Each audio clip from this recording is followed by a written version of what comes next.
Can the power of prayer heal? Can faith cure terminal disease?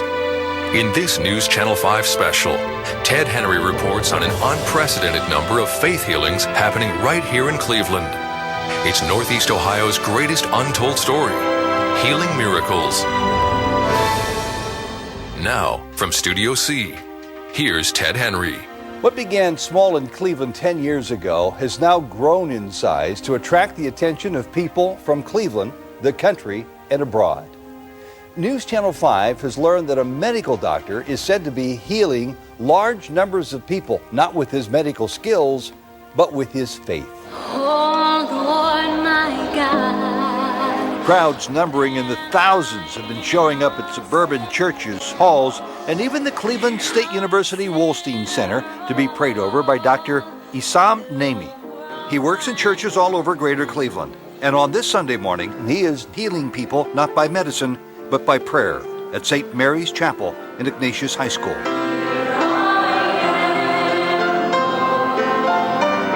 The hands-on healing services here frequently run from 10 to 15 hours, even though it is not advertised.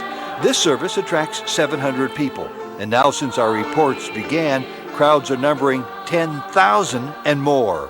What makes these services here at St. Mary's and elsewhere around town so very remarkable is that many who come here, people often near death, leave here reporting that they've been totally healed. And among those here to be healed, doctors.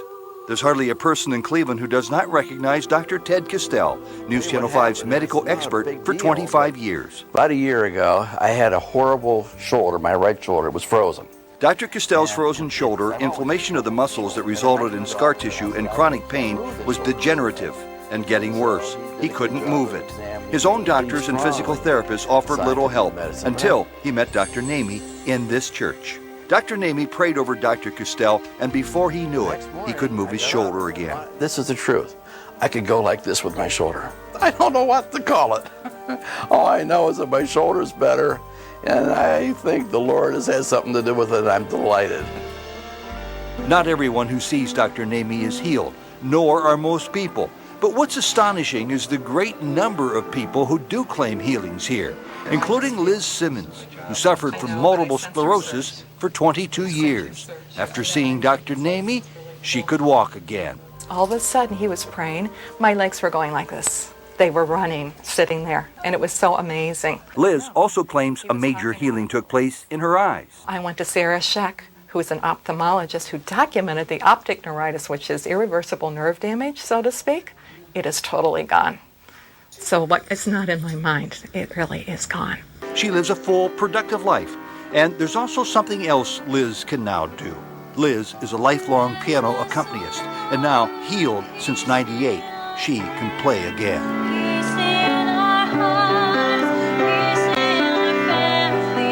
Liz doesn't just play a little. She plays all day at these healing services. I have never experienced on this earth people that are so loving and so selfless and so giving and so humble than Dr. Nemeh and his wife. And with reason, Liz is grateful. I do not have MS anymore. Dr. Nemeh says his chief objective in doing this, to bring people closer to God. When you see miracles happen, what you find is, and Dr. Nemeh said this to me 5 years ago, he said, I'm not in the healing business. I'm in the business of saving souls. Even though Dr. Nemeh avoids on-camera interviews, he did agree to take part in one highly unusual speaking appearance to address medical students in an elective faith healing course taught at the Case Western Reserve School of Medicine. I cannot separate science from God. And I have a lot of evidence to show that to be the truth. And what an unusual event it was that followed Dr. Nemeh's lecture. Medical students in a medical school being treated by a medical doctor in a faith healing ceremony. Dr. Nemeh calls this the higher science. Over the centuries, we lost a lot of the basic gifts, actually, that were imparted upon the Christians to begin with from God. Everyone is a child of God. For me, everybody is the same. You see, there's no difference. The answer is God wants to really heal all of us. Okay, God wants to communicate himself to all the human race and drive it towards the perfection. a reflection of His Spirit. But definitely there is a higher science involved, and my opinion is that's the future. We are going to be hearing about those things so much in the next couple of years. The healings that are said to take place at these services happen instantly for some and require multiple visits for others. This little boy also saw Dr. Nemeh recently. His mother says doctors were afraid to remove a tumor from his eye. And inoperable unless it caused blindness. Here he is at 6 months, and you can see it looks like he has a black eye. From the time he was a month old, Lisa Milliron has taken her son Eric from doctor to doctor, and she still has all the medical records from Metro Health and university hospitals. Doctors felt that removing the tumor could do more damage, and they decided that Eric should learn to live with it. When your son has something that shouldn't be there, you don't want it there. And without it being able to be operated on, I thought, well, let's go over here and see what happens. Milliron then went to St. Bernadette's Church for a healing service. Dr. Nemeh touched little Eric's face right where the tumor was, and then he prayed. Where is it? It was right there. Where is it now? Gone. Milliron realizes there are skeptics out there, but for her, there's only one explanation. I surrendered it to Jesus, and it happened instantaneously. It was there before, and the next second, it wasn't. It being the tumor. It's a miracle.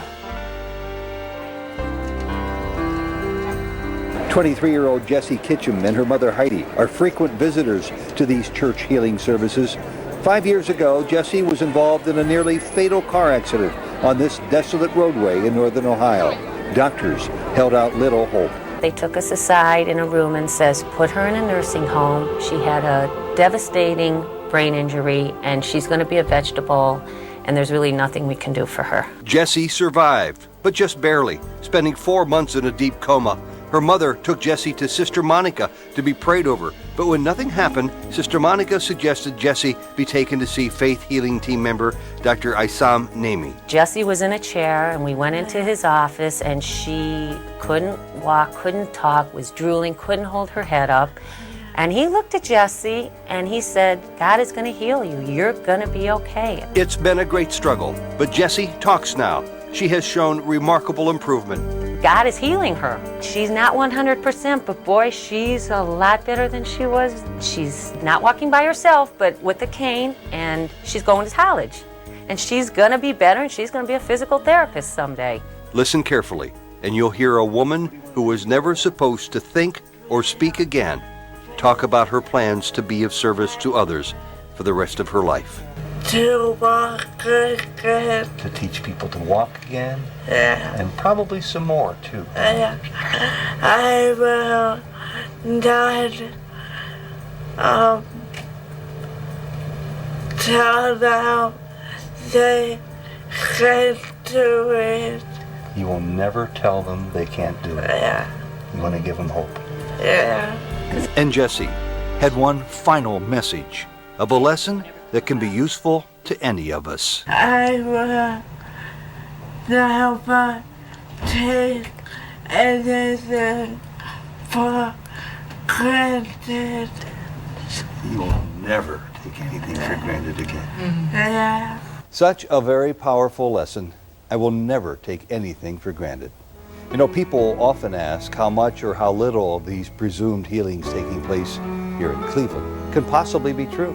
Well, as one person puts it, what's going on here in Cleveland remains a mystery that's meant to be appreciated, but not necessarily understood. For News Channel 5, I'm Ted Henry.